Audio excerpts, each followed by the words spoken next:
कल ही बहुत खूबसूरत थी। लेकिन इंतजार करते इनकी खूबसूरती मांग पड़ गई। फूल चाहे मुरझा क्यों ना जाए, लेकिन देने वाले का जज्बा थोड़ी मुरझाता है। तुम्हें समझ है जज्बों की? नाश्ता ठंडा हो रहा है साबिया। तुमने मेरी बात का जवाब नहीं दिया। अगर तुम्हें मेरे जज्बों की फिक्र है तो फिर मुझे इग्नोर क्यों करती हो? मुझे ऐसा क्यों लग रहा है नहीं कि तुम मेरे साथ होते हुए भी मेरे साथ नहीं हो? साबिया क्या हो गया? सिर्फ रात में ही तो लेट हुई हूँ। मैंने मैसेज किया, तुमने रिप्लाई नहीं किया। मैं इंतजार करता रहा तुम्हारा। भूल गई थी। इतना मसरूफ थी कि मेरे मैसेज का रिप्लाई करना भूल गई। बस इतना मसरूफ मत हो जाना कि तुम आगे मुझे ही भूल जाओ। कहाँ की बात कहाँ लेके जा रहे हो? मैं ऐसा क्यों करूंगी? लग तो ऐसा ही रहा है। गलत लग रहा है तुम। ऐसा कुछ नहीं होगा, तुम बस ज्यादा इमोशनल हो रहे हो। लिसन हनी, मैं हर लम्हा तुम्हारे साथ। हेलो, क्या? तो तुम्हें मुझे कल बताना चाहिए था ना कि बिल की लास्ट डेट है। अभी तुम ये करो कि सिलेंडर की अरेंजमेंट करो, गैस नहीं आएगी तो। खैर जाविया, नाश्ता कर लेना, मैं निकल रही हूँ।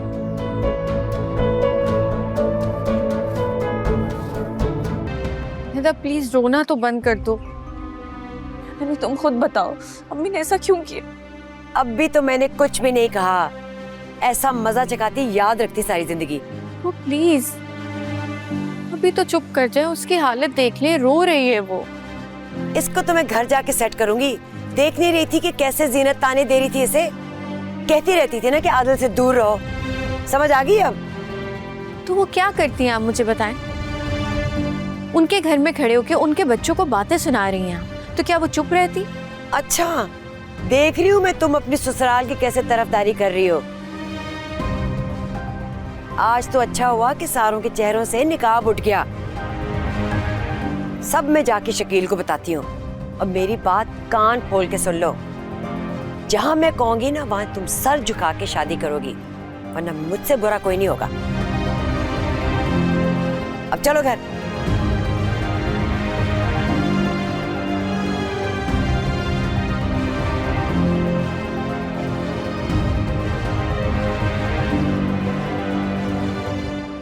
सुन लिया तुमने? अपनी आंखों से देख लिया ना तमाशा जो वो करके गई है। ये ख्यालात हैं उसके तुम्हारे बारे में, तुम्हारी बहन के बारे में। अभी भी उस घर में शादी करोगे?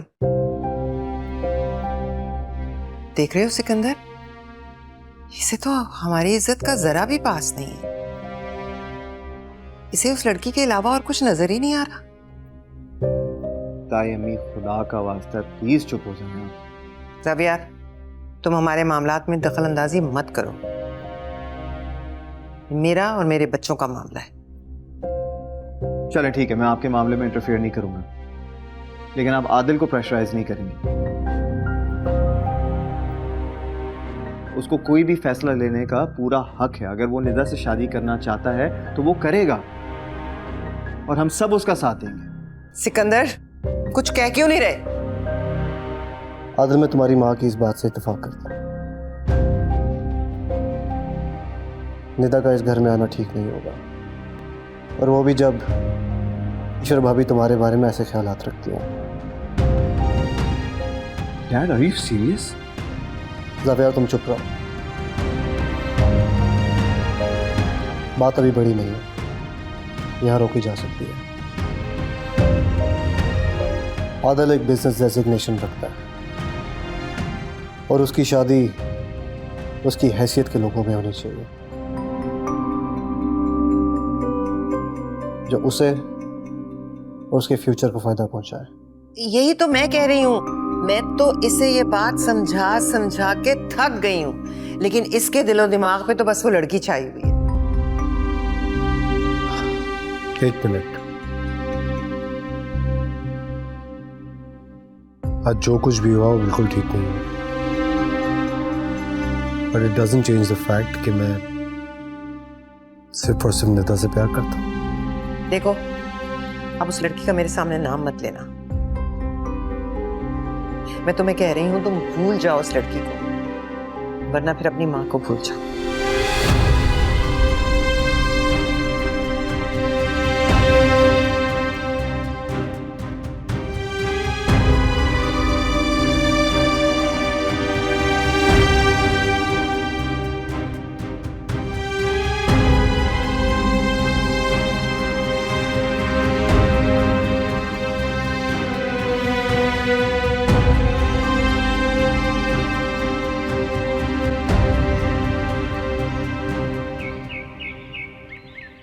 अब्बू शबी का तो कोई कसूर नहीं था, लेकिन अम्मी ने खामखा उससे भी बातें सुनाई हैं। हाँ, कसूरवार तो सिर्फ मैं हूँ, सारे जुर्म मेरे हैं।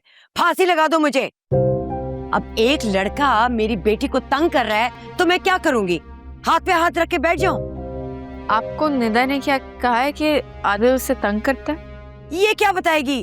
खुद मैंने बातें सुनी है। और शकील, मैं आपको बता रही हूँ, उस लड़के के इरादे सही नहीं है। अम्मी, आदिल के बारे में कोई गलत बात मत करें। तुम्हें तो मैं रुको तुम।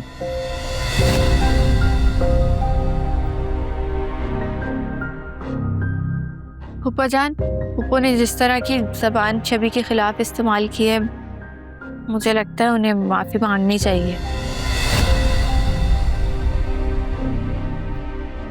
किशोर किसी से माफी नहीं मांगेगी। मुझे लगता है इस बार किशोर गलत नहीं है। अगर इसने कोई ऐसी वैसी बात सुनी थी तो इसका वहां जाना बनता था।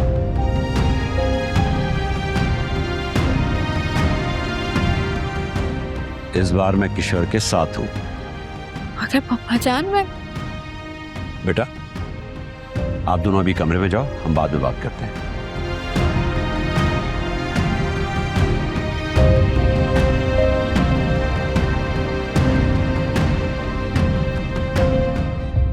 ये क्या कर रही थी तुम? निदा हमारी बेटी है, अब तुम उस पर हाथ उठाओगी? क्या हो गया है किशोर तुम्हें? जब बच्चे बागी हो जाते हैं ना तो ऐसा करना पड़ता है। निदा ऐसी नहीं है और ये बात तुम अच्छी तरह से जानती हो। गलत बात मत करो। अच्छा चलो आओ, मुझे तुमसे जरूरी बात करनी है। हाँ, मुझे भी जरूरी बात करनी है। वो निदा के लिए ना मुझे 2 बड़े अच्छे रिश्ते मिले। अच्छा चलो तो। वो एक लड़का है, खाते पीते खानदान का लड़का है। मुझे तो लगता है हमें उसको एक नजर देख लेना चाहिए। क्या कहते हैं? शकील, शकील, शकील, आप क्या कर रहे हैं? दरवाजा नहीं आप बंद कर सकते? शकील, मैं कह रही हूँ दरवाजा खोले, वरना मुझसे बुरा कोई नहीं होगा। आप मुझ पे दरवाजा बंद नहीं कर सकते। फजूल बोलना बंद कर दो, तब दरवाजा खुलेगा। क्योंकि तुमने पूरे घर में तूफान मचा दिया है, परेशान करके रख दिया हम सबको। शकील, मुझे मजबूर ना करें, मैं पुलिस को बुला लूंगी। दरवाजा खोले। मैं कसम खा रही हूँ, मैं रिश्ते का भी नहीं सोचूंगी, बहुत बुरा होगा। फूफा जान, क्या कर रही हैं आप? तो क्या करता? देख नहीं रही उसकी मनमानियां किस तरह बढ़ती जा रही हैं, और उसका नुकसान अब लोगों को हो रहा है। 2-4 दिन अंदर रहेगी तो शायद अकल ठिकाने पे आ जाए। लेकिन फूफा जान, ये ठीक नहीं है, इससे तो घर का माहौल खराब होगा।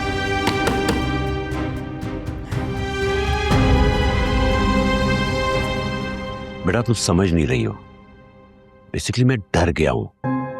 तुम्हें क्या लगता है ये सारे तमाशे के बाद क्या ये चुप रहेगी? तुम घर में रहती नहीं हो, मैं बाहर ऑफिस में होता हूं। रहा कौन? निदा और किश्वर। अब इसने हमारे पीछे किसी के साथ निदा का निकाह पड़वा दिया तो कौन जिम्मेदार होगा? फूफा जान, अब ऐसी बात भी नहीं है। माना कि पप्पू ने जो किया है वो गलत किया है, लेकिन वो निदा के लिए गलत नहीं सोच सकती हैं। यानी तुम सारा तमाशा देखने के बावजूद उसका साथ दे रही हो? भूल गई उसने तुम्हारे साथ क्या क्या किया है? मैं कुछ नहीं भूली हूँ पप्पा जान, लेकिन कहते हैं ना, खून के रिश्तों का भी एक सच होता है। किसी के रवैये, किसी की बात से ये मिट नहीं सकते हैं। आप प्लीज पप्पू को बाहर निकालें। नहीं बेटा, इस बार ये जरूरी है। 2-4 दिन कमरे में रहेगी, जब अक्ल आ जाएगी फिर देखेंगे। तुम लोग टेंशन मत लो, इस मामले को मैं खुद देख लूंगा। अच्छा, मैंने कहा ना बेटा, इस मामले को मैं खुद देख लूंगा। तुम लोग जाओ, कुछ खाओ।